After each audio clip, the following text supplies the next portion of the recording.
Non c'è motivo di pensare ad una morte violenta. L'autopsia sul corpo di Serena Fasan, la farmacista 37enne, trovata morta dal compagno nel suo appartamento a Castelfranco, sembra confermare le prime ipotesi degli inquirenti. Non ritengo che sia stata strangolata, dice il dottor Alberto Furlanetto, il medico legale che ha eseguito l'esame.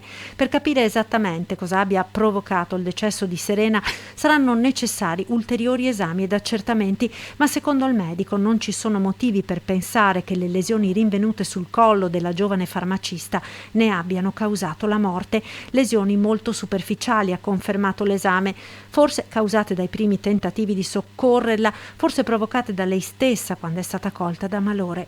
L'autopsia sembra cancellare dunque l'ipotesi di omicidio avanzata dopo il rinvenimento dei segni sul collo e dopo la drammatica coincidenza del suicidio dello zio Simone Fasan, 55 anni, trovato morto nella notte tra mercoledì e giovedì scorsi sul greto del Lastico. Nelle prossime ore la magistratura deciderà come procedere e quando dare il nulla osta per l'ultimo saluto a Serena e allo zio Simone.